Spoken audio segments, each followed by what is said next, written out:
हाँ होमवर्क दिया था, लेकिन उसको नेक्स्ट लेक्चर में डिस्कस करेंगे, ठीक है। तो लिखो यहाँ पे लास्ट वाला पॉइंट में फिर से रिपीट कर देता हूँ कि लास्ट पॉइंट में हमने 3 वेक्टर्स लिए थे।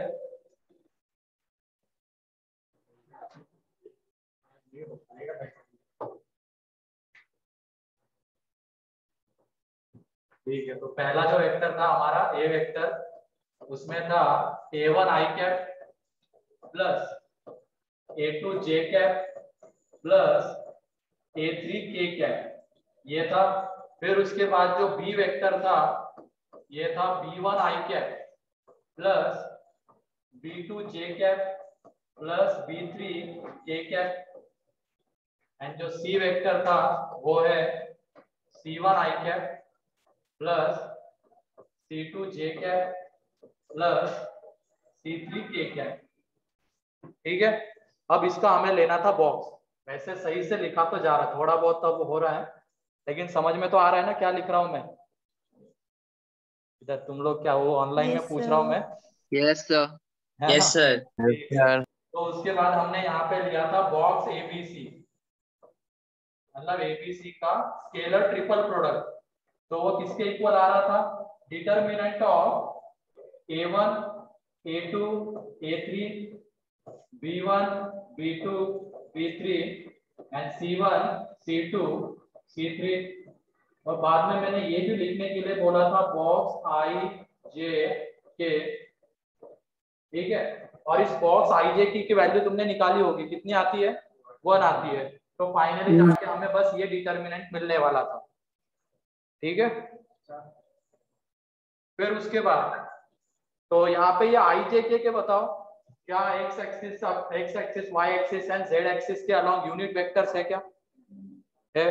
तो कभी कभी क्या हो जाता है, आई जे के की जगह पे कोई दूसरे 3 वेक्टर्स लिए जाते हैं जो कि आपस में रहेंगे परपेंडिकुलर, इसलिए मैंने ये लिखा था यहाँ पे बॉक्स ऑफ आई जे के आ जाएगा। तो ये तो लिखा हुआ है हमारा। उसके बाद लिखो ए vector.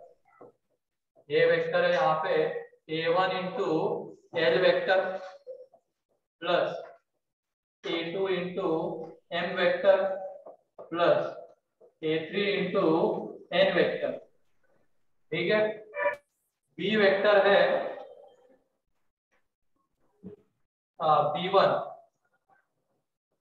b1 into l vector plus b2 into n vector plus b3 into n vector, and जो सी वेक्टर है वो है c1 into l vector plus c2 into n vector plus c3 into n vector. अब यहाँ पे l m N ये तीनों आपस में म्यूचुअली परपेंडिकुलर है। जैसे आई जे के आपस में म्यूचुअली परपेंडिकुलर होते हैं, वैसे ही यहाँ पे एल एम एन आपस में कैसे है? परपेंडिकुलर वेक्टर्स है, ठीक है। तो वो भी एक नोट कर लेना यहाँ पे, I J L vector M vector and N vector are perpendicular to each other, ठीक है, are perpendicular to each other. Then जो बॉक्स एबीसी आएगा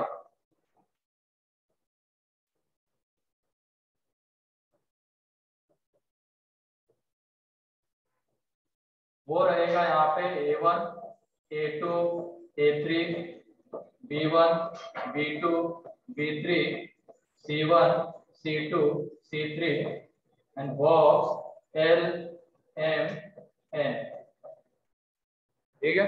ये रहेगा, ये नोट कर लो।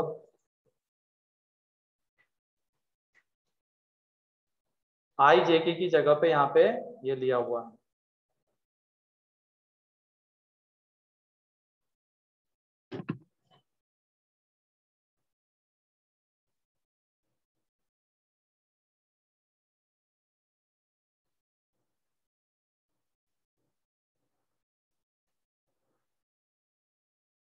हो गया? यस।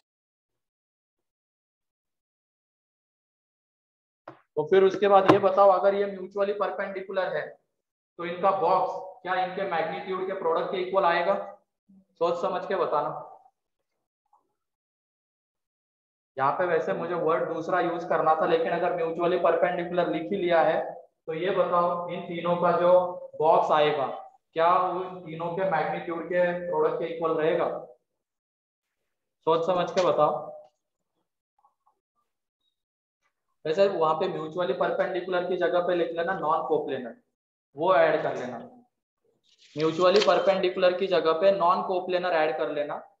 ये जो तीनों वेक्टर से नॉन कोप्लेनर है, एक ही प्लेन में लाई नहीं कर रहे हैं। वहां पे भी बताओ आई जे के क्या एक ही प्लेन में लाई करते हैं? नहीं करते, तीनों अलग अलग प्लेन में जाते हैं ना, एक ही प्लेन में तीनों नहीं आते। वैसे ही यहाँ पे l vector, M vector and N vector are non coplanar vectors. Mutually perpendicular की जगह पे और जनरलाइज करना चाहेंगे तो नॉन कोप्लेनर। म्यूचुअली परपेंडिकुलर लिखेंगे तो ये हम सिंप्लीफाई कर सकते हैं easily, magnitude of l into magnitude of n into magnitude of n. तो नॉन कोप्लेनर रहेंगे तो फिर वो इसी फॉर्म में रहेगा। ठीक है, तो नॉन कोप्लेनर ये कहां से लिखा गया? ठीक है, तो यहाँ पे l m n are non coplanar vectors.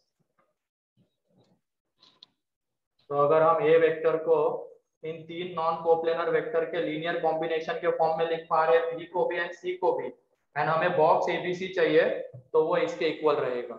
ठीक है, इसीलिए मैंने वो आई जे के को भी वैसे ही लिखा था बॉक्स आई जे के, लेकिन वो कितना हो जा रहा था? 1 हो जा रहा था। ये पॉइंट क्लियर है? ठीक है, अगले पॉइंट के ऊपर आ जाते हैं अब, या तो क्वेश्चन ही लिखो डायरेक्ट।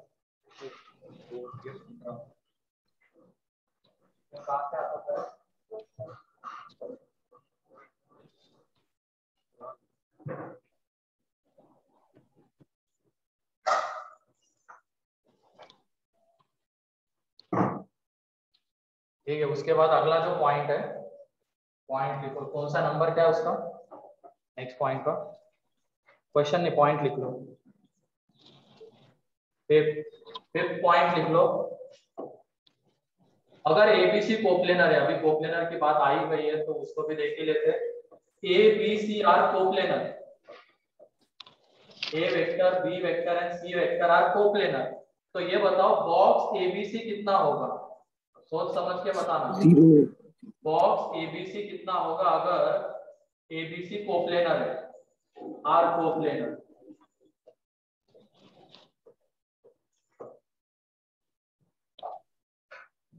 आर कोप्लेनर, तो बॉक्स एबीसी कितना आएगा? 0 0 आएगा। दिख रहा है सभी लोगों को? क्योंकि बॉक्स एबीसी क्या होता है? ए डॉट बी क्रॉस सी, या तो ए क्रॉस बी डॉट सी, जो भी हम लिखना चाहे लिख सकते हैं, क्रॉस एंड डॉट को हम इंटरचेंज कर सकते हैं। तो यहाँ पे ये कोप्लेनर है, मतलब तीनों एक ही प्लेन में लाई कर रहे हैं। तो ये मान लेते व्हाइट बोर्ड उसका प्लेन है, तो यहाँ पे ये बी वेक्टर, ये सी वेक्टर और ए वेक्टर भी इसी प्लेन में आएगा, तीनों एक ही प्लेन में आ जाएंगे। तो ये था हमारा यहाँ पे बी वेक्टर, ये है सी वेक्टर एंड ये है ए वेक्टर। तो जब हम बी क्रॉस सी की बात करते हैं तो बी क्रॉस सी करने पे वो जो वेक्टर आएगा इस प्लेन के परपेंडिकुलर आएगा, मतलब वो ए के भी परपेंडिकुलर रहेगा। तो उसका ए के साथ डॉट कितना आ जाएगा? 0। तो इसका मतलब अगर तीनों कोप्लेनर वेक्टर्स है तो उनका बॉक्स हमेशा क्या आने वाला है? 0 आने वाला है। क्लियर हो रहा है सभी लोगों को ये? किसी को कोई डाउट इसमें? तीनों एक ही प्लेन में है, बी क्रॉस सी करने पे जो वेक्टर आएगा इस प्लेन के परपेंडिकुलर, मींस वो ए के साथ भी परपेंडिकुलर रहेगा, तो ए के साथ उसका डॉट 0 हो जाएगा क्योंकि दोनों के बीच का एंगल 90। तो इसका मतलब यहाँ पे डायरेक्टली मैं लिख देता हूँ, ये जो बॉक्स एबीसी आएगा अगर ये कोप्लेनर रहेंगे तो ये आ जाएगा 0। ठीक,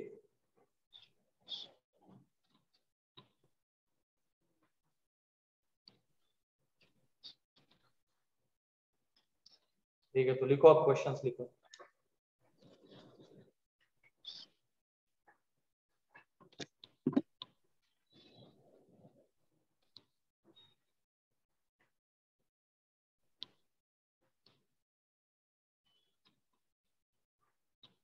Find the volume of parallelepiped. Find the volume of parallelepiped whose sides are given by मेरा तो मेरा पूरा पार कराना है इसमें।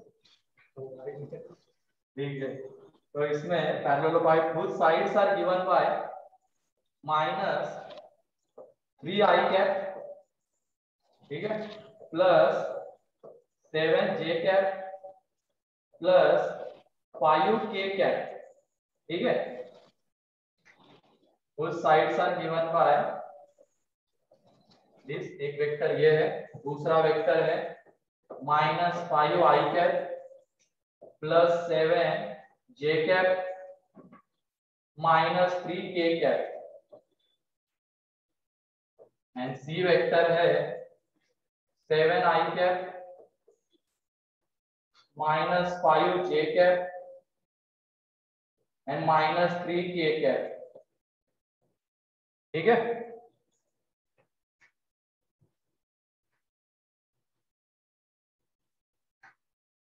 उससे वजह तो व्हाइट बोर्ड था अपना, स्पीड से लिखा तो जाता था।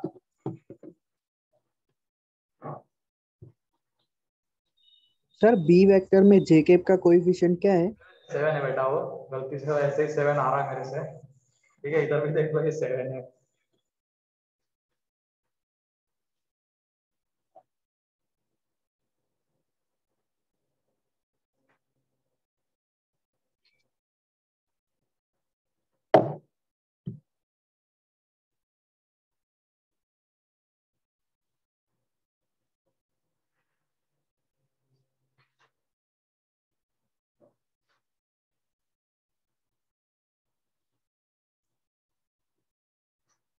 कितना आ रहा है? बहुत आसान है, बॉक्स लेना है, डिटरमिनेंट सॉल्व करना है।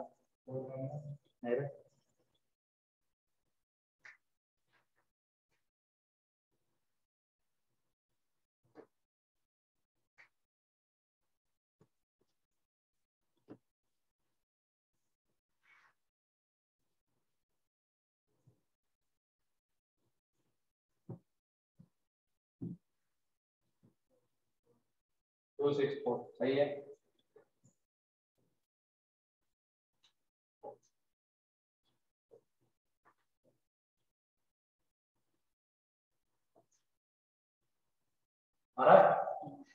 कैलकुलेशन तो जल्दी करो ना, कितना टाइम लगता है। ठीक है, देख लो यहाँ पे बॉक्स एबीसी, पैरेललोपाइड पे ये क्या है, एजेस को रिप्रेजेंट कर रहा है, ठीक है।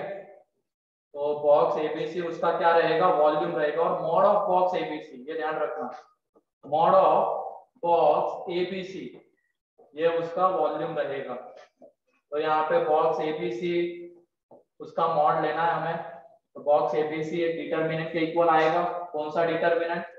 -3 7 5, फिर उसके बाद -5 7 -3 देन 7 -5 -3, इसका मॉड। तो जब इस डिटरमिनेंट को सॉल्व करोगे तो इसकी वैल्यू आ जाती है 264। तो इसका जो वॉल्यूम है वो है 264।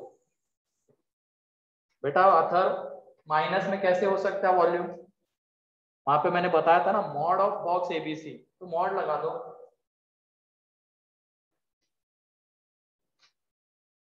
ठीक है।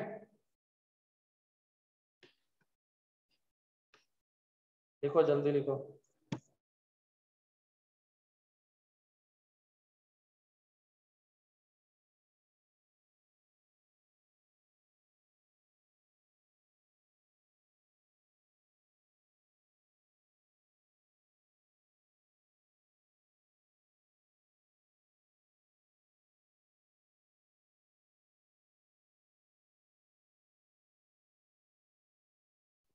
ठीक है, नेक्स्ट क्वेश्चन। इसमें किसी को कोई डाउट तो नहीं है?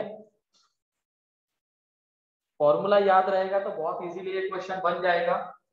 तो नेक्स्ट क्वेश्चन के ऊपर आते हैं। तो लिखो इसमें, if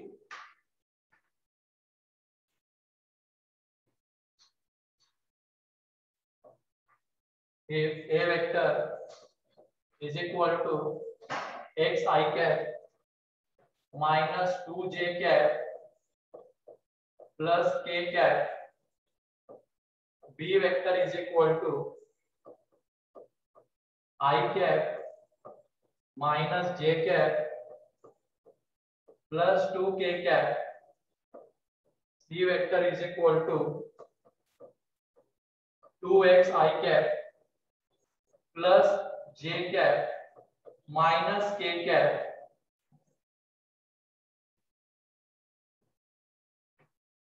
forms the parallelopipe whose volume is 2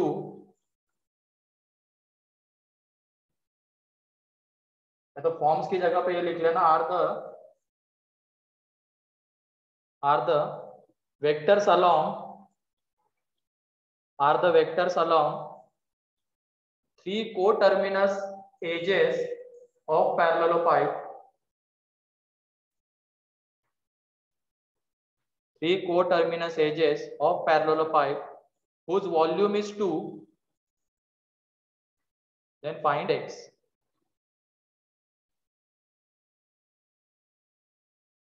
तो वॉल्यूम हमें यहाँ पे गिवन है और x फाइंड आउट करना है. कितनी वैल्यूज आएगी बताओ x की? किस वजह से? मॉड की वजह से.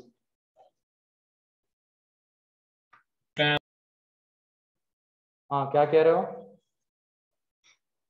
Sir?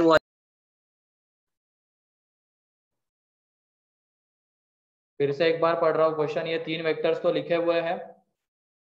Are three coterminous edges of parallelopipe whose volume is 2. Then find x.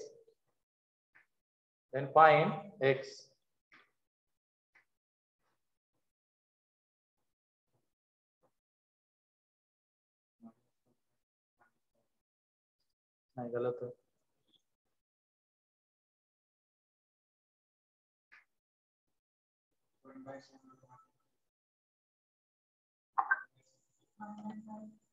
One by seven है. हाँ ये सही है.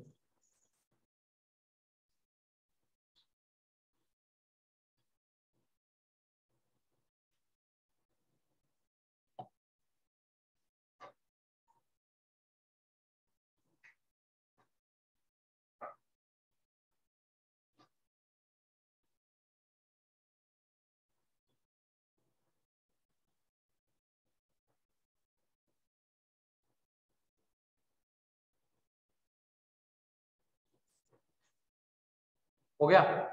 One by -1/7 and sorry 1/7 and -3/7. तो यहाँ पे हमें वॉल्यूम गिवन है. ये किसके इक्वल रहेगा? Mod of box ABC. Mod of box ABC volume है 2. ये मॉड ऑफ बॉक्स एबीसी क्या आ जाएगा? x -2 1 1 -1 2 2x 1 -1 ये आ जाएगा. अब इस डिटर्मिनेंट को एक्सपांड करेंगे तो अंदर में क्या बनेगा? बोलो अंदर में क्या बन रहा है मॉड के? क्या? -7x -1 ये बनेगा. अब ये मॉड जब ओपन होगा तो प्लस माइनस मतलब ये आ जाएगा हमारे पास 7x -1 is equal to 2 -7x है क्या? तो -7x -1 इज इक्वल टू आ जाएगा 2. तो यहाँ से x इज इक्वल टू आने वाला है -3/7 and x is equal to आने वाला है 1/7. तो ये दो x की वैल्यूज आ जाएगी. ठीक है.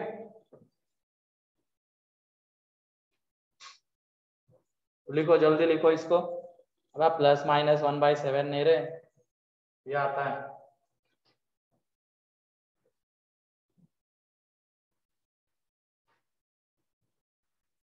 Next show that vectors. ये किसी का बात तो नहीं ना लिखना.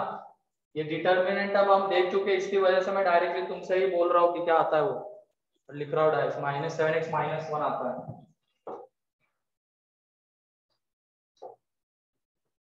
ठीक है. नेक्स्ट है show that vectors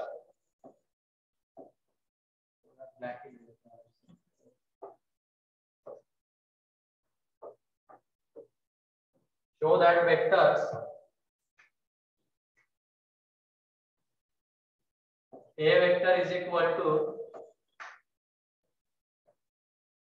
minus 2i cap plus 4j cap minus 2k cap. B vector is equal to 4i cap minus 2j cap minus 2k cap, and C vector minus 2i cap minus 2j cap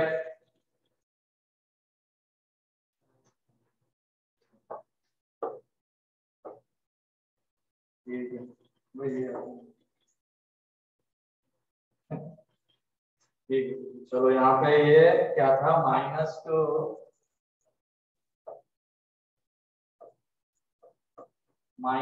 I cap minus है ये, फिर उसके बाद -2 J cap plus 4k cap are coplanar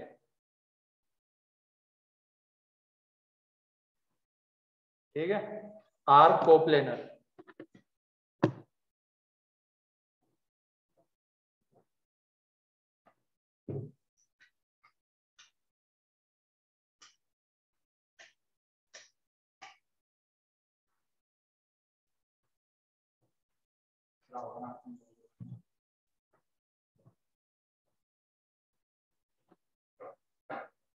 are coplanar, यहाँ पे ये minus है, ठीक है।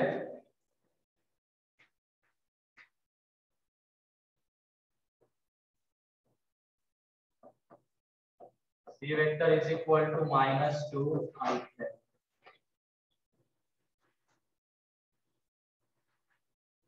कोप्लेनर दिखाना है, मतलब उसका बॉक्स 0। और क्वेश्चन और कैसा फ्रेम हो सकता है, यहाँ पे कुछ ना कुछ एक पैरामीटर गिवन रहेगा, जैसे 4 की जगह पे k गिवन रहेगा, और बोला जाएगा कि ये तीनों वेक्टर्स कोप्लेनर है, तो उनका बॉक्स 0 करके हमें क्या मिलेगा, k मिल जाएगा। ठीक है, हो गया। तो यहाँ पे बॉक्स ABC वो अगर 0 हो गया तो इसका मतलब ये जो वेक्टर्स रहेंगे वो रहेंगे कोप्लेनर। बॉक्स ये कितना आ जाएगा, -2 4 -2, फिर उसके बाद 4 -2 -2 -2 4। तो इस डिटर्मिनेंट को एक्सपांड करो, तो इस डिटर्मिनेंट का जो एक्सपांशन तुम करोगे वो आ जाता है फाइनली 0। तो डिटर्मिनेंट का एक्सपांशन 0 आ रहा है, मतलब बॉक्स ABC 0 है, तो ये तीनों वेक्टर्स कैसे हैं, कोप्लेनर है। ठीक है, फिर से एक और पॉइंट हमारा यहाँ पे लिखना रह गया था बॉक्स वाले में। बॉक्स ABC है, उसमें क्या कर लेते हैं हम, दो वेक्टर्स सेम ले लेते हैं। तो ये बताओ बॉक्स AAB ये कितना आएगा, सोच समझ के बताओ ये कितना आएगा। बॉक्स AAB कितना आएगा, 0 ही आएगा ना। मतलब बॉक्स ABC 0 होने के लिए क्या क्या होना चाहिए, या तो वो तीनों वेक्टर्स कैसे हो जाए, कोप्लेनर। वैसे ये तीनों भी यहाँ पे कोप्लेनर ही है, लेकिन और स्पेसिफाई करके क्या बोल सकते हैं हम, दो वेक्टर्स यहाँ पे सेम हो रहे हैं, तो इसका बॉक्स हमेशा क्या आएगा, 0 आएगा।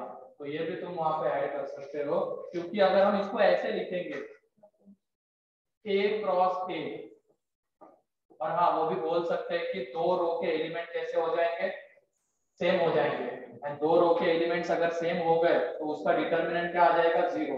डिटर्मिनेंट से बोलना चाहोगे तो या इससे बोल दो, ऐसे भी तो लिख सकते हैं ना बॉक्स AAB को, A cross A dot B, तो A क्रॉस A तो कितना हो जाएगा, 0। तो फिर उसकी वजह से 0 आ जाएगा ये। ठीक है, मतलब अगर बॉक्स 0 हो रहा है तो उसमें तीनों वेक्टर्स अलग अलग होंगे और कोप्लेनर होने चाहिए, या तो दो वेक्टर सेम होंगे तो भी वो 0 आ जाएगा। ठीक, next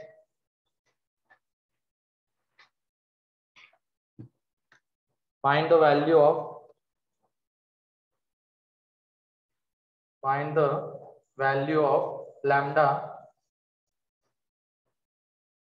find the value of lambda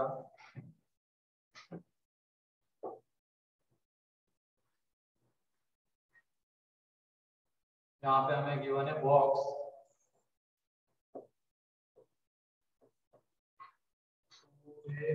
vector minus B vector plus C vector, फिर उसके बाद है A vector plus B vector plus C vector, फिर उसके बाद गिवन है 2a vector minus B vector minus C vector is equal to lambda times of box A B C. और यहाँ पे ये जो है A vector B vector C vector are non coplanar,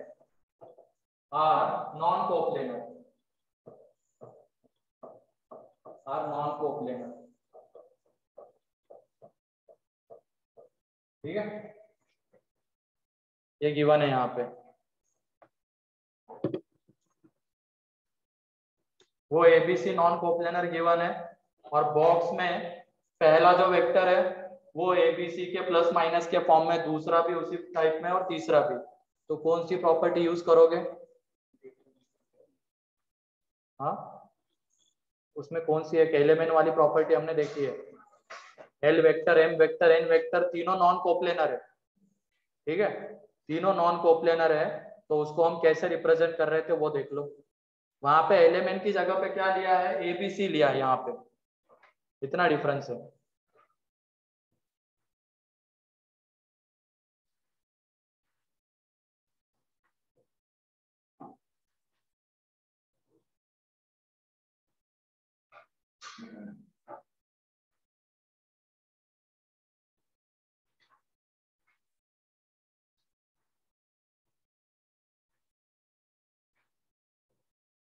मतलब इसमें पहला जो वेक्टर है लीनियर कॉम्बिनेशन ऑफ एबीसी, दूसरा भी वही है तीसरा भी वही है, एंड एबीसी कैसे वेक्टर्स है, नॉन कोप्लेनर।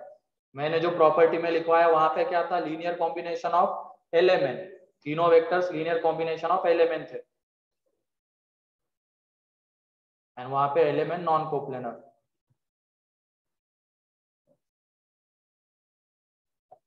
तो यहाँ पे एक तरीके से क्या कर लो तुम, इस पहले वाले वेक्टर को एल वेक्टर मान लो, तो यह आ जाएगा 2a vector minus B vector plus C vector, दूसरे वाले को एम वेक्टर क्या -6, हाँ सही है। यहाँ पे ये A vector plus B vector plus C vector and N vector को, एक्चुअल में इस क्वेश्चन में क्या हुआ है, मैंने जो प्रॉपर्टी में लिखवाया था एबीसी को एलिमेंट के फॉर्म में, यहाँ पे अब हम एलिमेंट को एबीसी के फॉर्म में ले रहे हैं, और एबीसी कैसे है, नॉन कोप्लेनर है। तो ये आ जाएगा कितना है, ये मान लेंगे माइनस बी माइनस सी। तो एक तरीके से हमें जो पूछा है वो बॉक्स एलिमेंट पूछा है, और उसको हम डिटर्मिनेंट ऑफ 2 -1 1 1 1 1 2 -1 -1 बॉक्स एबीसी इस फॉर्म में लिख सकते हैं, है कि नहीं। तो यहां से इस डिटर्मिनेंट को सॉल्व करो, तो इस डिटर्मिनेंट की वैल्यू आ जाएगी -6, तो -6 इंटू बॉक्स एबीसी, तो लैम्डा की जो वैल्यू है वो है -6।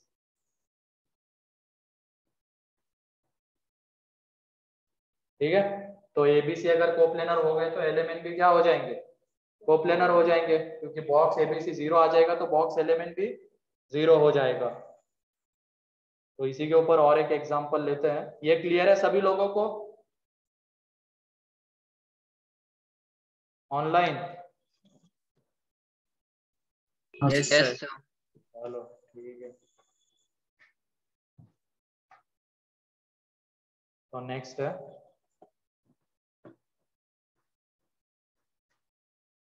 simplify the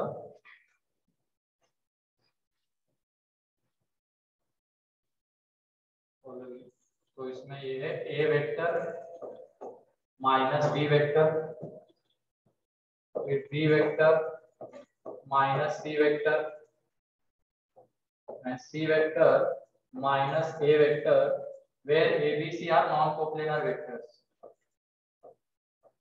Where A, B, C are non-coplanar. ठीक है? Are non-coplanar. Where A, B, C are non-coplanar. बताओ?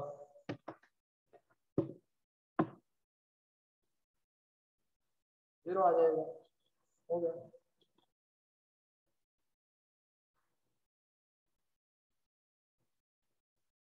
मतलब पहला वेक्टर एबीसी के लीनियर कॉम्बिनेशन के फॉर्म में, वहां पे सी ने मतलब सी का कोएफिशिएंट 0, दूसरा भी एबीसी के लीनियर कॉम्बिनेशन के फॉर्म में ए ने मतलब उसका कोएफिशिएंट 0, यहाँ पे बी ने मतलब उसका कोएफिशिएंट 0 लेना पड़ेगा। तो क्या हम इसको डिटरमिनेंट ऑफ 1 माइनस 1 0 0 1 माइनस 1 0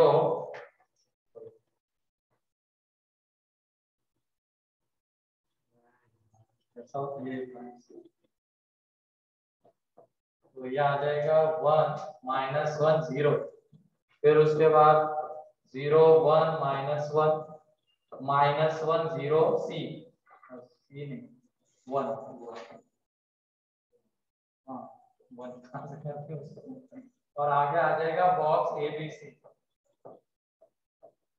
ये लिख सकते हैं। अब इस डिटरमिनेंट को जब हम एक्सपांड करते हैं तो इस डिटरमिनेंट का एक्सपेंशन आता है 0, आ रहा है क्या? Yes sir. Yes sir. है 0, तो 0 इंटू बॉक्स एबीसी, तो फाइनल आंसर क्या हो जाएगा 0। ठीक है, तो अब ऐसे क्वेश्चन बन जाएंगे। इसमें बॉक्स के अंदर में 3 वेक्टर्स रहेंगे जो कि एबीसी के लीनियर कॉम्बिनेशन के फॉर्म में या तो एलिमेंट के लीनियर कॉम्बिनेशन के फॉर्म में रहेंगे, और वहां पे बोला जाएगा एबीसी या एलिमेंट कैसे है, नॉन कोप्लेनर, तो उसको हम इस तरीके से रिप्रेजेंट कर सकते हैं। ठीक है, लिखो और एक लिखो अगला। हाँ चलो ठीक है, काफी इतने दो, और कहाँ आगे बढ़ते हैं।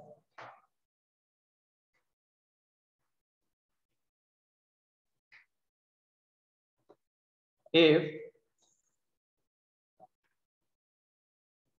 A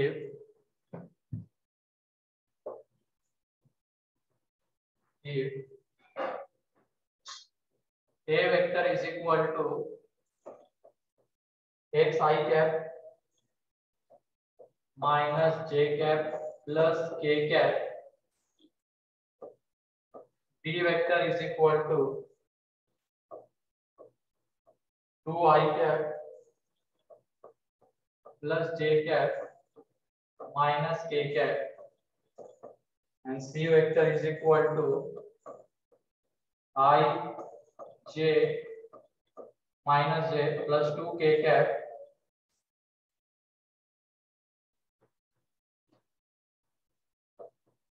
in order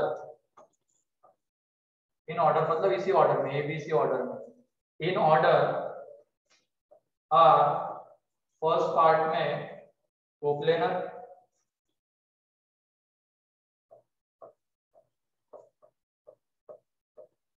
सेकेंड में left handed set of vectors, ये बताऊंगा अभी, left handed set of vectors,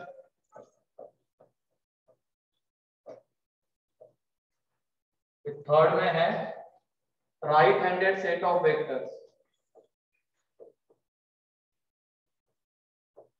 right handed set of vectors.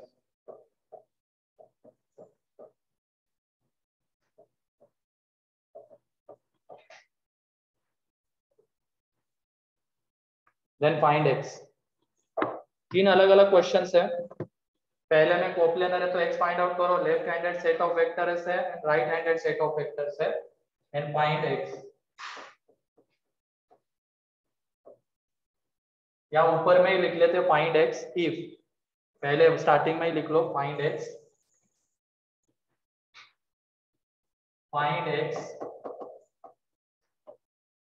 if this are coplanar left-handed set of vectors and right-handed set of vectors. इसमें कुछ नहीं है, in order left-handed set of vector से इसका मतलब बॉक्स एबीसी जो है वो होगा निगेटिव, ठीक है, ये निगेटिव होगा एंड यहाँ पे पॉजिटिव होगा राइट-हैंडेड में। बस ये मीनिंग है इनका, लेफ्ट-हैंडेड सेट ऑफ वेक्टर्स मतलब box ABC negative and right handed set of vectors मतलब box ABC positive. In order बोला गया मतलब बॉक्स एबीसी ही लेना है।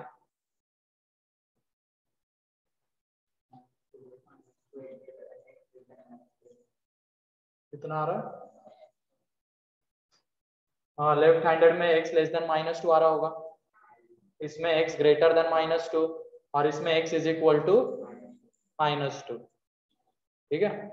सॉल्व करो। डिटरमिनेंट कोप्लेनर मतलब उनका डिटरमिनेंट क्या आएगा, मतलब बॉक्स 0 आ जाएगा, तो बॉक्स से एक डिटरमिनेंट आएगा वो 0।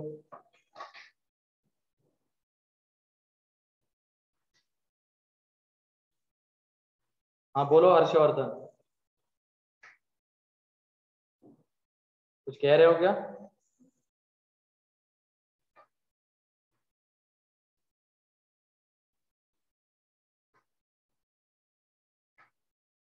तो यहाँ पे कोप्लेनर मतलब पहले वाले में, तो ये ध्यान रखना, अब इनके साइन के अकॉर्डिंगली इनको नाम भी दिए जा सकते हैं। बॉक्स एबीसी 0 है, इसका मतलब तीनों vectors coplanar. Box ABC negative है, इसका मतलब एबीसी ऑर्डर में ये कैसे सेट ऑफ वेक्टर्स है, left handed set of vectors. And box ABC की वैल्यू पॉजिटिव है, मतलब वो right handed set of vectors है, ठीक है। तो पहले वाले में बॉक्स एबीसी को 0 करना है एंड बॉक्स एबीसी किसके इक्वल होगा, equal to determinant of x minus 1 1 2 1 minus 1 1 minus 1 2 is equal to 0। तो इसका एक्सपेंशन क्या आता है, x plus 2, x plus 2 is equal to 0, इसका मतलब x is equal to -2। ये पहले का आंसर है। दूसरे में क्या करना है, left handed set of vectors, इसका मतलब x plus 2 कैसा होगा, निगेटिव, तो x लेस देन -2 एंड इसमें पॉजिटिव होगा तो x ग्रेटर देन -2। हाँ नहीं ना, वॉल्यूम वगैरह थोड़ी है, मॉड क्यों लगाएंगे, वो तो वॉल्यूम हमेशा पॉजिटिव होता है ना, इसकी वजह से वो मॉड लगाया जा रहा था। ये क्लियर है ना। अब ये 3 नाम हो सकते हैं इनके साइन के अकॉर्डिंगली, अगर 0 आ रहा है तो कोप्लेनर, नेगेटिव आ रहा है तो left handed set of vectors and positive आ रहा है तो right handed set of vectors. तो सेकंड के लिए क्या हो जाएगा, सेकंड के लिए लेफ्ट हैंडेड है, इसका मतलब बॉक्स एबीसी है वो निगेटिव है, इसका मतलब x plus 2 निगेटिव है तो x less than -2 and third में x plus 2 पॉजिटिव आएगा, वहां से x ग्रेटर देन -2 आ जाएगा, ठीक है। चलो नेक्स्ट लिखो जल्दी इसको।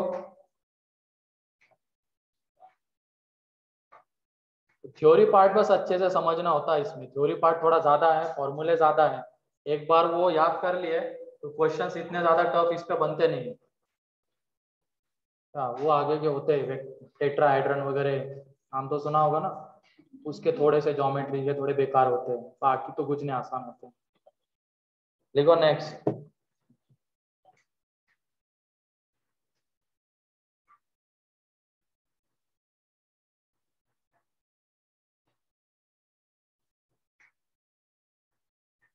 Prove that,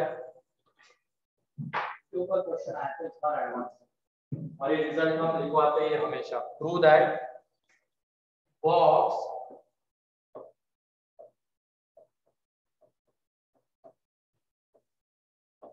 square is equal to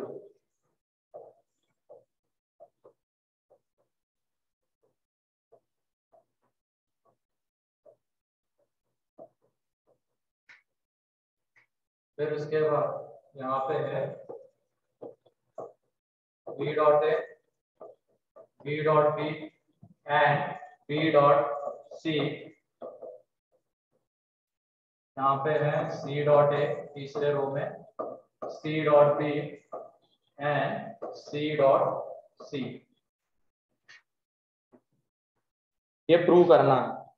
box ABC का स्क्वायर इस डिटरमिनेंट के इक्वल आएगा, ये प्रूव करना है।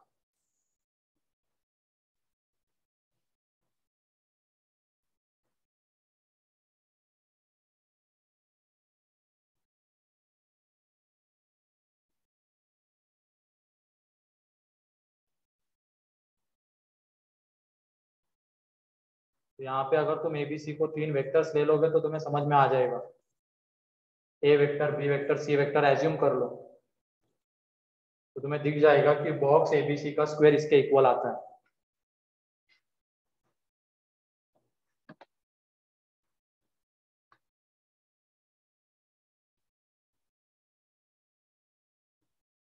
इसका क्वेश्चन भी देख लेते इस बार जो पूछा गया था। और रिजल्ट, ये वाला रिजल्ट कब लगाना, जब हमें क्या गिवन रहेगा, ए बी के बीच का एंगल, बी सी के बीच का एंगल एंड सी ए के बीच का एंगल। तीनों के बीच के एंगल्स हमें पता होंगे, ए एंड बी के बीच का एंगल, बी एंड सी के बीच का एंगल एंड सी एंड ए के बीच का एंगल। तब जाके अगर हमें बॉक्स एबीसी चाहिए होगा तो हम इसकी हेल्प से निकाल लेंगे। क्योंकि देख लो ए डॉट बी भी हम निकाल सकते हैं अगर ए एंड बी के बीच का एंगल पता है तो, ए डॉट सी भी निकाल सकते हैं जब ए एंड सी के बीच का एंगल पता है तो। ठीक है, तो हमें क्या गिवन होना चाहिए, पेयर वाइज दो वेक्टर्स के बीच का एंगल गिवन होना चाहिए, तब जाके हम इसको यूज करेंगे। क्योंकि अगर पेयर वाइज दो वेक्टर के बीच में एंगल गिवन रहेगा तो वो जो हमने लिखा था magnitude of a, magnitude of b, magnitude of c sine theta into cos phi, उससे बॉक्स एबीसी नहीं आ पाएगा। क्योंकि वहां पे थीटा क्या होता है, मान लो ए एंड बी के बीच का एंगल, तो फाई किसके बीच का एंगल रहेगा, ए क्रॉस बी एंड सी। तो फिर वहां से वो रिजल्ट नहीं आ पाता है, तो उस केस में इससे अप्रोच करना है। कब करना है, जब पेयर वाइज एंगल गिवन रहेंगे दो दो वेक्टर्स के बीच में।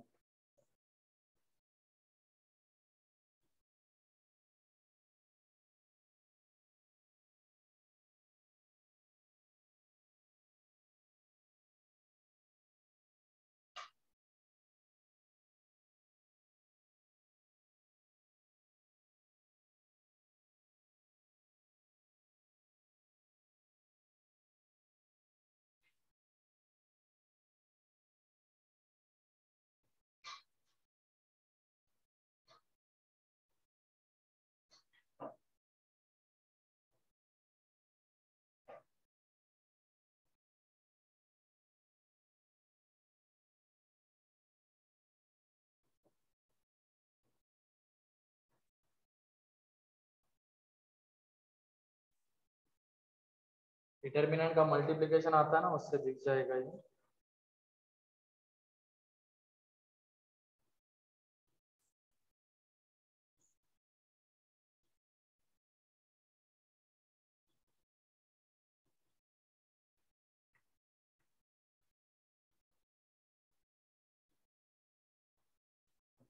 चलो ठीक है, देख लो यहाँ पे ए वेक्टर को एज्यूम कर लो तुम लोग। ए वेक्टर को a1 i cap plus a2 j cap plus a3 k cap, a1 i cap plus a2 j cap plus a3 k cap. ठीक है, फिर उसके बाद बी वेक्टर को b1 i cap plus b2 j cap plus b3 k cap and c vector को ले रहे हैं c1 i cap plus c2 j cap plus c3 k cap. ठीक है, तो ये एबीसी तीन वेक्टर्स हमने ले लिए। तो बॉक्स एबीसी क्या होता है, बॉक्स एबीसी रहेगा determinant of a1 a2 a3 b1 b2 b3 and c1 c2 c3, ये रहेगा। अब इसका जब हम स्क्वायर कर देंगे तो इस डिटरमिनेंट का मल्टीप्लिकेशन आएगा दो बार।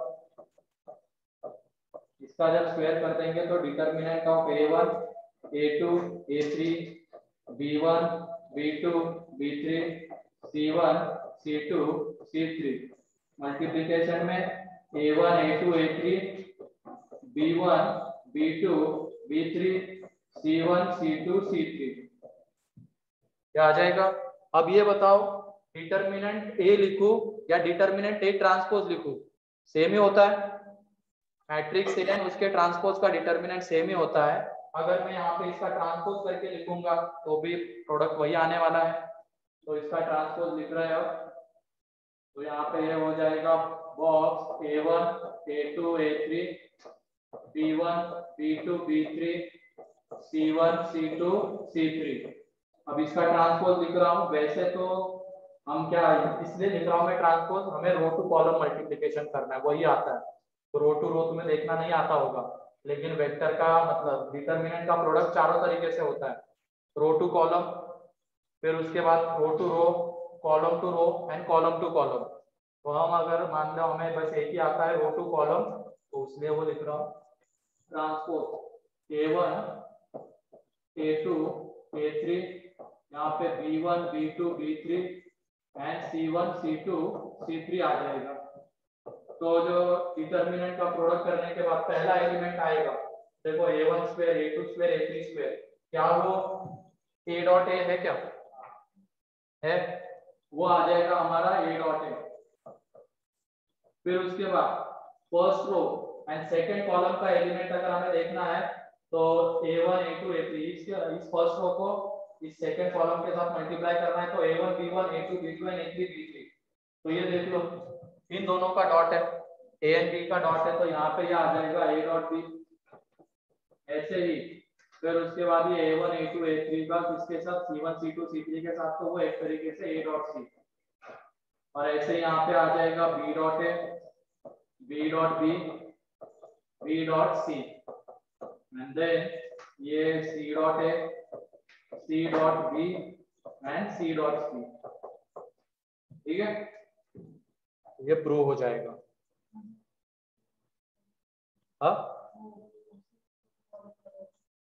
रो टू कॉलम लगा तो लगा दो ना, तो क्या आ जाएगा पहले वाले में A1 square A2 B1 A3 C1, तो इस फॉर्म में रिप्रेजेंट नहीं कर पाएंगे।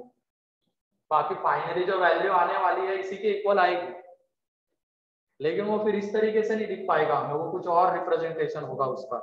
मल्टीप्लिकेशन के प्रोडक्ट के फॉर्म में लिखने जाएंगे तो रिप्रेजेंटेशन अलग होगा, हमें तो इस फॉर्म में रिप्रेजेंट करवाना था, इसकी वजह से वो दिया है। ठीक है, बाकी फाइनल आंसर उससे भी वही आने वाला है, चेंज कुछ नहीं होगा। लेकिन हमें अगर 3 वेक्टर्स गिवन रहेंगे और बॉक्स एबीसी का स्क्वायर चाहिए, तो ये सब क्यों करेंगे हम तो पहले बॉक्स एबीसी निकालेंगे और उसका स्क्वायर कर देंगे सीधा, वहां पे का दो डिटर्मिनेंट का प्रोडक्ट लेंगे। ये कब करना है ये वाला यूज, जब दो वेक्टर्स के बीच का हमें क्या गिवन होगा, एंगल गिवन होगा और बॉक्स एबीसी चाहिए होगा, तब जाके हम इसको यूज करेंगे। देखो इस साल का क्वेश्चन,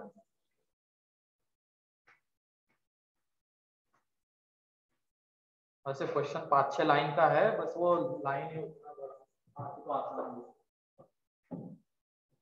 ये बाकी था क्या किसी का लिखना, ये कोई कुछ बोल ही नहीं रहा है उधर से, मुझे लग रहा है मैं अकेला ही बोल रहा हूँ, तुम ही लोग बैठे हुए सामने। किसी का बाकी था क्या लिखना ऑनलाइन? नहीं सर। यस ऐसा दिख तो रहा है ना, कोई दिक्कत तो नहीं आ रही देखने में? No sir. No sir. हाँ ठीक है बेटा। देखो क्वेश्चन लिखो, late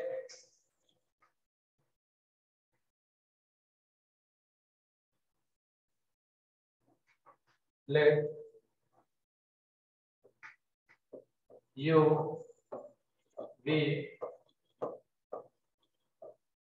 and W are three vectors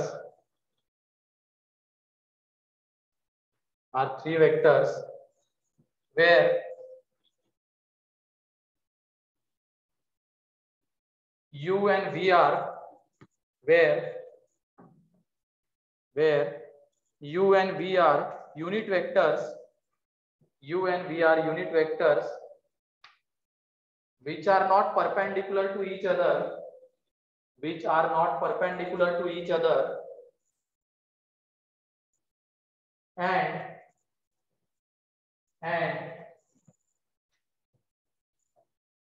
u dot w is equal to 1 है, v dot w is equal to 1 है and w dot w is equal to 4 है। फिर से एक बार पढ़ रहा हूं मैं। u, v and w are three vectors where u and v are unit vectors which are not perpendicular to each other and ये given है u dot w is equal to 1, v dot w is equal to 1 and w dot w is equal to 4 if the volume of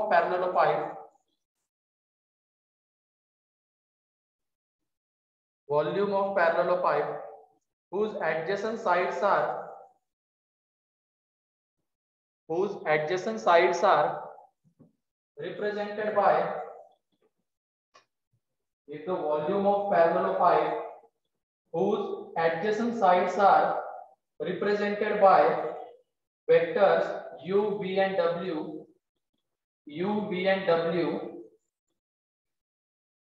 is root 2 then find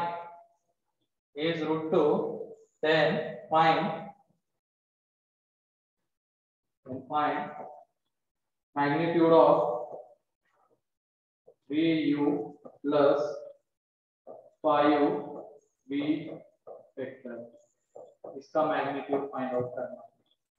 तो मेरे ख्याल से ये data देख के तो तुम्हें समझ में ही आ रहा होगा कि वो यूज करना है हमें बॉक्स ऑफ, यहाँ पे एबीसी की जगह पे यूवीडब्ल्यू का स्क्वायर।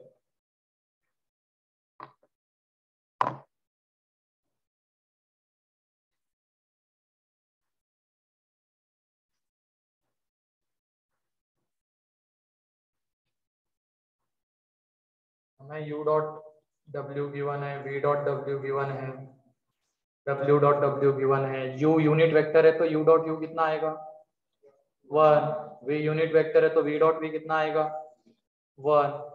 ठीक है, बाकी था क्या पीयूष? लिख लो, पीछे का पेज में बाकी था तो लिख लो।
साइड्स गिवन है और हमें क्या पूछा है, cot a cot b cot सी।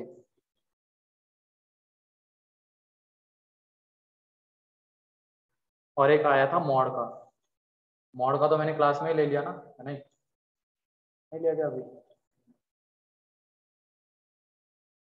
तो क्वेश्चन चुनने थे इसमें और वो लास्ट में सबसे, ये वाला जो पार्ट था वो सबसे लास्ट में था, तो जिसने स्टार्टिंग से शुरुआत की उसकी तो हालत ही खराब हो गई।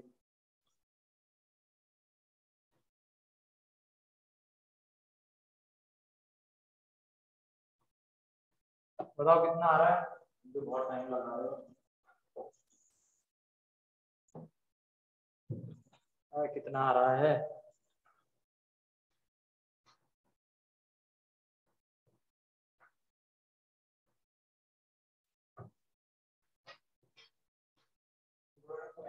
क्या दो आएंगे? क्यों आएंगे दो? कहाँ पे मॉड लेंगे? तो स्क्वायर है ना बॉक्स का, तो मॉड क्यों लेगा? क्या आ रहा है यहाँ पे? देखो, अगर हमें इसकी वैल्यू चाहिए, हमें मैग्नीट्यूड ऑफ यू पता है, मैग्नीट्यूड ऑफ वी पता है, और ये जो रहता है मैग्नीट्यूड ऑफ, ये किसके इक्वल आएगा? ये आ जाएगा under root 9 magnitude of u square. Magnitude of u तो 1 है, तो ये एक तरीके से आ जाएगा 9। 25 मैग्नीट्यूड ऑफ वी स्क्वायर, तो 25, और ये आ जाएगा 2 into 3 into 5 into u dot v, and u dot v, मान लो u एंड v के बीच का एंगल थीटा है, तो ये कितना बन रहा है यहाँ पे? पहले ये 34 प्लस ये कितना आ रहा है यहाँ पे? 30, और मान लो इनके बीच का एंगल थीटा है, तो ये बन जाएगा cos थीटा। cos थीटा आ जाएगा। मतलब हमें एक्चुअल में क्या चाहिए? अगर इसका आंसर निकालना है तो cos थीटा चाहिए होगा, और वो बॉक्स u v w के हेल्प से हमें cos थीटा मिल जाएगा। क्या आ रहा है? हाफ आ रहा है, तो 34 प्लस 50 कितना हो जाएगा? 49। तो 7 आंसर है। था इजी, थे 4 मार्क्स। आया कि नहीं तेरा? लेकिन कुछ नहीं आया बेटा, 4 मार्क्स। क्या दिखा? सॉरी, नहीं रफ में किया क्या? चलो किसकी? क्यों? पर नॉट परपेंडिकुलर क्वेश्चन तो अच्छी, यही तो दिक्कत है ना, बड़ा क्वेश्चन है, 0 लेंगे तो और एक वैल्यू आएगी √34, और ये क्या क्या बोले जा रहे हो। ठीक है, तो देखो यहाँ पे हमें एक्चुअल में क्या चाहिए होता? हमने पहले इसको लिख लिया, इसका मैग्नीट्यूड 1 है, इसका मैग्नीट्यूड 1 है, इस तरीके से रिप्रेजेंट करेगा। मतलब हमें एक तरीके से cos थीटा चाहिए। थीटा क्या है? u एंड v के बीच का एंगल। नेक्स्ट पेज पे तो हमें एक तरीके से ये गिवन है, बॉक्स u v w कितना है? √2 है, तो इसका जो स्क्वायर आएगा, जो डाटा गिवन था उससे तो यही क्लियर हो रहा है कि हमें ये यूज करना है, बॉक्स u v w के स्क्वायर वाला रिजल्ट। तो ये आ जाएगा यहाँ पे u डॉट u, फिर u dot v and u dot w, फिर उसके बाद v डॉट u, फिर v dot v and v dot w, and उसके बाद आ जाएगा w dot u, w dot v and w dot w, और is equal to क्या?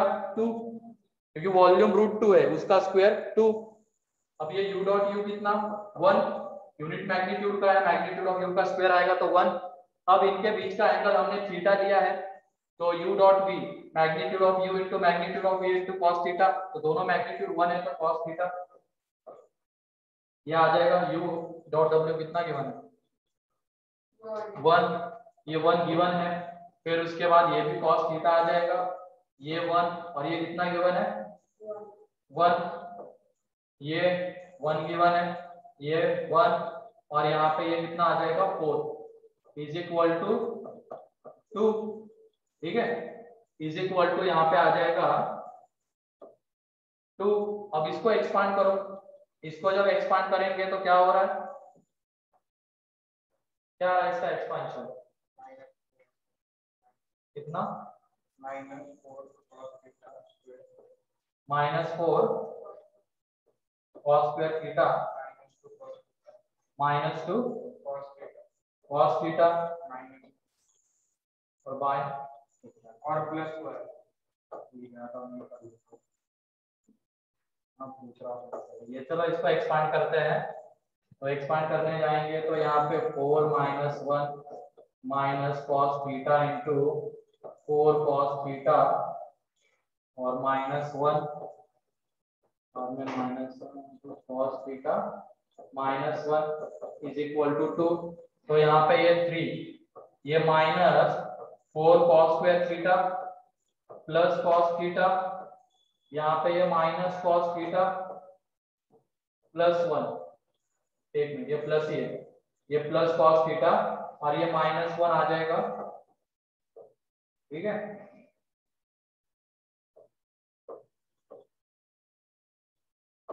तो यहाँ पे ये -1 इज इक्वल टू 2, तो बचता क्या है, बस ये कांस्टेंट तो पूरा कैंसल आउट हो जाएगा, देखो 3 - 1 और उधर 2 है तो 2 गया, बचेगा बस यहाँ पे -4 cos square theta and 2 cos थीटा, तो -4 cos square theta plus 2 cos theta is equal to 0। तो यहाँ से cos थीटा की दो वैल्यूज आएगी, एक तो 0 and cos theta is equal to 1/2, लेकिन ये बोला गया है u and v are not perpendicular, तो ये तो पॉसिबल होगा नहीं, तो पॉसिबल कौन सा होगा, ये होगा देयरफॉर जो हमें चाहिए था क्या, magnitude of v into you vector plus 4 5 into v vector, ये किसके इक्वल आएगा, 34 प्लस 30 इंटू 1/2 दैट इज √49, तो 7 के इक्वल आ जाएगा। लिख लो इसको, कल तो नहीं ले रहा इसके ऊपर क्लास, कुछ भी हो जाए, हो गया इसका काम, मेरे से तो नहीं जानता तो ध्यान देना पड़ रहा है बार बार क्या लिख रहा हो, इधर देखो उधर देखो, इधर इधर तो कुछ बोल ही नहीं रहे हैं, ऑनलाइन वाले तो लुट गए लग रहा है। समझ में आया क्या ये? हाँ सर। कुछ नहीं आया, अरे फिर से देख लो एक बार इसको घर पे। आज के लिए इतना ही है, ठीक है। तो ये था हमारा स्केलर ट्रिपल प्रोडक्ट, बाकी का कल के लेक्चर में, कल डिस्कशन हो जाएगा एंड कल फिर। अच्छा ये क्वेश्चन रिपीट कर दो फिर से, तो क्वेश्चन में क्या था, जो हमें डाटा गिवन था उसमें वॉल्यूम ऑफ पैरेललोपाइड गिवन है, u dot v, v dot w, इस तरीके की सारी चीजें गिवन है, तो हमें वहां से पता चल रहा है कि हमें क्या यूज करना है, वो u v w के बॉक्स का स्क्वायर, वो वाला रिजल्ट यूज करना है, ठीक है। और हमें इसकी वैल्यू चाहिए थी फाइनली जाके, इसका मतलब यहाँ पे ये तो हमें पता है, चलो मान लो यूनिट वेक्टर है, ये मैग्नीट्यूड पता है, तो हमें क्या चाहिए था, बेसिकली u एंड v के बीच का एंगल चाहिए था, और वो कहाँ से मिल रहा है हमें, वो बॉक्स UVW के स्क्वायर से, और वो वाला रिजल्ट क्या है, ये इधर बॉक्स UVW का स्क्वायर, वो इसके इक्वल रहेगा और वो 2 के इक्वल आएगा क्योंकि वॉल्यूम है √2, एंड फिर उसके बाद ये यूनिट मैग्नीट्यूड का था, तो ये 1, यहाँ पे magnitude of u magnitude of v 1 1 और cos थीटा, तो cos थीटा बचेगा बस, तो इसको सिंप्लीफाई कर लिया, सिंप्लीफाई करने के बाद cos की दो वैल्यू 0 एंड 1/2, 0 तो हो नहीं सकता है क्योंकि ये u एंड v जो है बोले गए हैं नॉन परपेंडिकुलर नहीं है, ये बोला गया है, तो उसकी वजह से 0 होगा नहीं, तो cos theta is equal to 1/2 put करने पे 7। कितने बच्चे हैं, बहुत है बच्चे, तो पूरा भरा पड़ा है क्लास, ठीक है।